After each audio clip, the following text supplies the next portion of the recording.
Tā, pagājušajā reizē mēs tikām ar jums veiksmīgi galā ar jautājumu par demokrātijas stiprajām un vājajām pusēm. Par ko tad kādam var ienākt prātā jums arī uzdot jautājumus, kas tad demokrātija ir tās spēcīgās puses un vājās puses eksāmenā. Turpretī tas, ko mēs tagad darīsim, būs jau kaut kas krietni konkrētāks. Mēs vairs nerunāsim par kaut kādiem abstraktiem, teorētiskiem argumentiem, bet mēs parunāsim mazliet vairāk par to, kā tad reāli strādā demokrātijas. Un tieši tādēļ mēs parunāsimies šodien. Mūsu tēma ir varu dalīšana un politiskās sistēmas. Mēs šodien ar to pabeigsim, bet iesākt mēs noteikti iesāksim.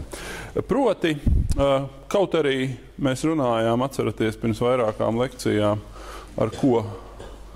kas ir visām demokrātijām kopīgs un ar ko tās atšķirs no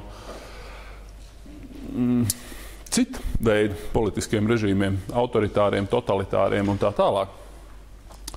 Vienlaikus, ja jūs paskatāties, kā tad īsti demokrātiskas valstis pasaulē ir iekārtotas, visdažādākās demokrātiskās valstis, sākot no Japānas un beidzot ar Nīderlandi, vai sākot no Latvijas un beidzot ar Izraēlu, piemēram. Ja?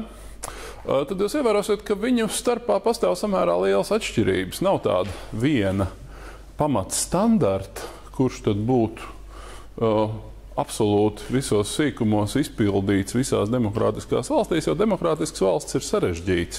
Demokrātiskas valsts katra no viņām ir īpašas vēsturiskas attīstības rezultāts. Un tas nozīmē to, ka šo demokrātisko valstu, šis pats demokrātijas funkcionēšanas veids ir ļoti atkarīgs no dažādiem vēsturiskiem, kulturāliem, geogrāfiskiem, militāriem, klimatiskiem un tā tālāk apstākļiem. Ja? Kas tad liek domāt, ka patiesībā demokrātiskās valstis ir ļoti dažādas.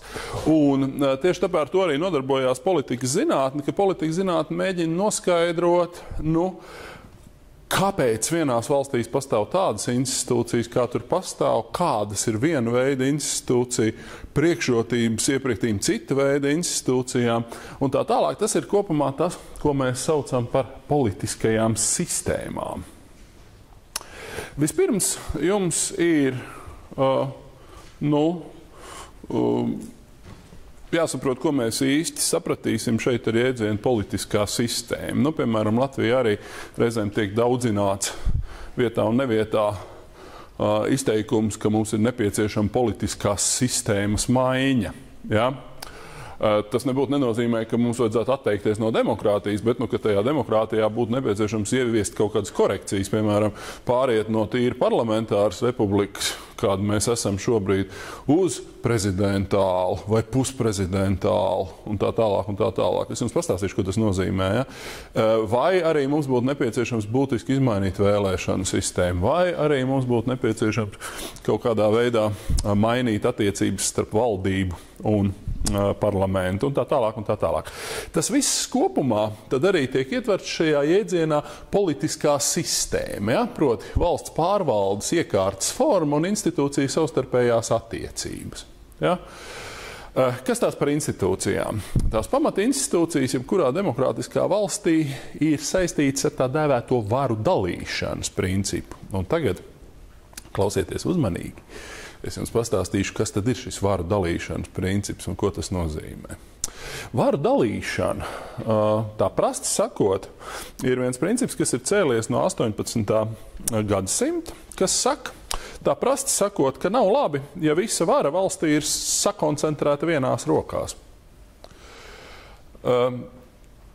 Pats nozīmīgākais šī varu dalīšanas principa aizstāvis ir tāds 18. gadsimta īstenībā viens no Eiropas visietekmīgākajiem politiskajiem domātājiem, tāds Charles Louis de Montesquieu, kurš lielā mērā skatoties uz Angliju, tajā mirklī teica, proti 18. gadsimta sākumā, ka paskatieties, īstenībā Anglijas politiskā iekārta ļoti veicina cilvēku brīvību. Kāpēc? Tāpēc, ka tur likumu došanas vara un likumu izpildīšanas vara atrodas atšķirīgās rokās. Proti, tie paši cilvēki, kas likumus pieņem, nav tie paši, kas šos likumus realizē dzīvē, ja? Kur reāli pārvalda valsts. Proti, tie, kas likumus pieņem, nav tie paši, kas reāli nodarbojās ar pārvaldes darbu, reāli, kā saka, organizē pārvaldes aparātu, iekasē nodokļus, organizē birokrātiju, pārvalde, sadala nodokļu naudu un tā tālāk un tā tālāk. Citiem vārdiem sakot, šī likumu došanas vara, jeb kā mēs sakam, likumdevēja vara, ja? Vai vēl ievēlties leģislatīvā vara, un likuma izpildīšanas vara atrodas atšķirīgās rokās. Un kāpēc tas ir vajadzīgs? Tas ir vajadzīgs vienīgi labu iemeslu dēļ. Tas iemesls ir tas, lai valsts vara nekļūtu despotiska un lai valsts vara nekļūtu tirāniska un nesāktu pārmērīgi apspiest pilsoņus. Jo tāda valsts vara, kurā izpildu vara, proti, tie, kas pārvalda, kā mēs sakam, valdība, ja, tie, kas pārvalda valsti reāli, ir tie paši, kas izdod likumus. Patiesībā šādos apstākļos tā valsts vara var darīt jebko, kas viņai ienāk prātā. Kāpēc? Tāpēc, ka, ja es esmu pats tas, kas likumus pieņem, un pats tas, kas likumus izpild, tad īstenībā viss, ko es daru, automātiski ir likumīgs. Vai ne? Tā ir tā iekārta, kas Eiropas vēsturē ir ieguvusi tā saukto absolūtisma nosaukumu, ja? Kur tad arī tiek pateikts, ka šī absolūtais valdnieks ir tas, kurš vienlaikus ir gan likumu devējs, likuma autors, gan arī likumu realizētājs, proti tas, kas reāli valsti pārvalda. Ja? Šis klasiskais piemērs šādam absolūtam valdniekam Eiropas vēsturē, tad, protams, ir slavenais 17. gadsimta Francijas karalis Luis 14., kuram tad arī pieder tas slavenais teiciens valsts, tas esmu es, l'état c'est moi, bet viņam ir vēl kaut kāds teiciens, kuru es nevaru pateikt, kā tas skan franciski, bet kur viņš saka, mana griba ir jūsu likums, ja? Tas ir absolūtā valdnieka ideja, ir, mana griba ir jūsu likums, es tā gribu, un jums tas ir automātiski jāpilda kā likums. Ja?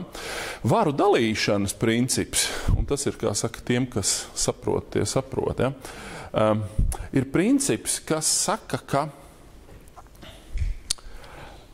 tie, kas likumus pieņem, nav tie paši, kas likumus realizē, un tieši tādēļ labas politiskās institūcijas ir tādas, kas no vienas puses nodala šos te, ja, abus divus varas veidus, likumu došanas varu un likumu izpildīšanas varu. Ja? Un plus vēl iedibina starp abām divām šīm varām, proti likumdevēja un izpildu varu, vēl trešo varas veidu, un tā tad attiecīgi ir šī te tiesu vara, kur paredz to, ka pastāv kaut kāds neitrāls arbitrs, neitrāls tiesnesis, ja? Kurš tad arī seko līdzi tam, lai šī izpildu vara, ja, rīkotos likuma ietvaros, ja, un nepārkāptu šo likumu. Tad, lūk, vēsturiski raugoties, abas divas šīs varas ir veidojušās Britu kontekstā no diviem Britu tādiem politiskās sistēmas atzariem, protams, izpildu vara. Vēsturiski, protams, ir monarhs. Monarhs, kurš lielākoties, protams, nepārvalda pats valsti, bet gan nosauc un ieceļ šim nolūkam īpašus kalpus, jeb ministrus, ja? Kas gan cits ir ministrs kā kalps. Ja?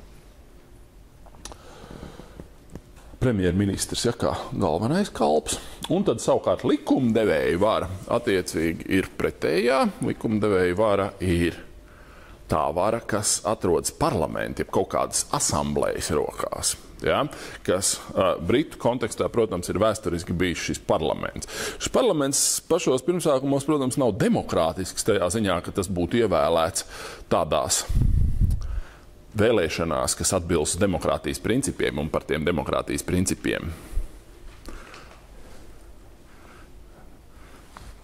Atcerieties, tā ir tā lieta, ko es jums ļoti labprāt varētu uzvaicāt eksāmenā, proti, kādai ir jābūt politiskai varai, lai tā atbilst kaut kādiem demokrātijas kritērijiem. Tiem, kas to nevarēs pateikt, būs slikti. Tad lūk,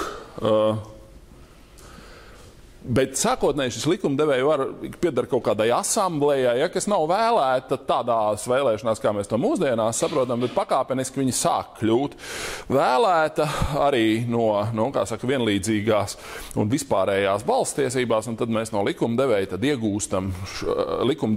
iegūstam šo te mūsdienu parlamentārismu formu, ja, kur tad likumdevēja vara visās demokrātiskās valstīs atrodas attiecīgi tad kaut kādas vēlētas asamblējas rokās, kuru tad mēs arī varam saukt par Saimu, Seimu, Rīgikogu,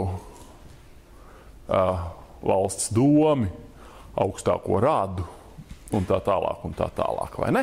Citiem vārdiem sakot, tās ir tās, kā saka, likumdevēja varas attīstība.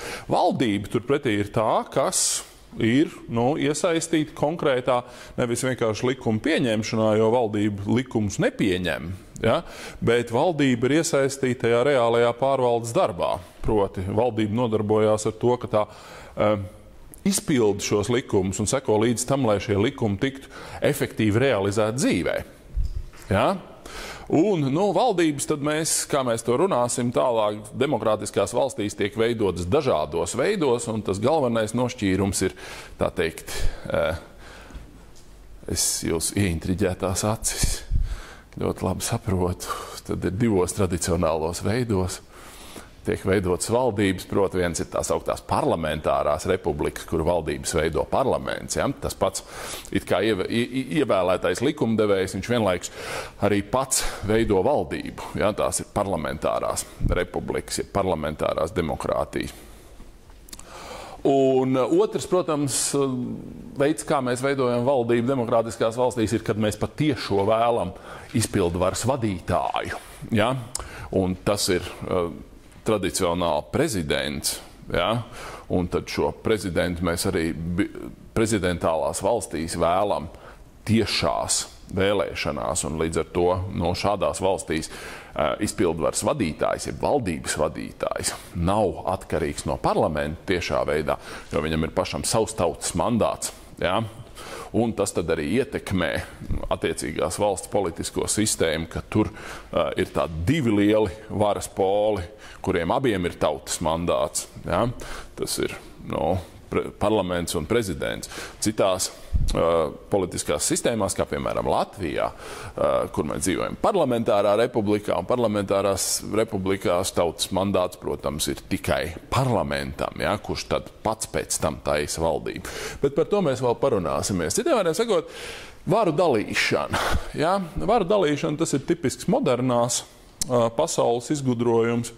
Varu dalīšana ir viens tipisks rietumu pasaules izgudrojums, jo tas ir radies vēl pirms tādas modernās masu demokrātijas, bet tas ir bijis tradicionāli tas princips, pie kurš ir bijis raksturīgs tieši rietumu politikai, kur rietumu politikas pamat uzdevums vēsturiski ir bijis tas, ka mums ir jāierobežo valsts varas patvaļa.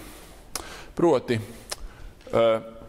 mēs nedomājam, ka visi cilvēki ir jauki un gudri un godīgi un uzņēmīgi un atbildīgi.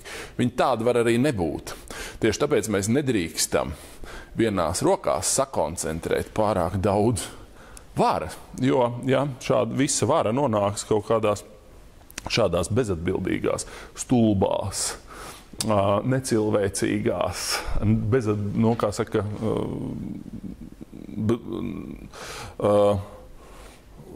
nekompetentās rokās, ja tad mums visiem būs slikti, un tieši tādēļ labākais, ko mēs varam darīt, ir neapveltīt vienu cilvēku, ja, ar pārāk daudz varas. Un tieši tāpēc ir nepieciešams vislabākā valsts varas iekārta ir tā, kur vara nav sakoncentrēta, bet gan sadalīta, un turklāt tā, ka šī varas sadalīšana, šīs sadalītās varas vienotru kontrolē un uzpasē. Tādā ziņā, lai viņas varētu viena otrai traucēt, kļūt pārāk despotiskai, pārāk ietekmīgai, pārāk stiprai. Ja?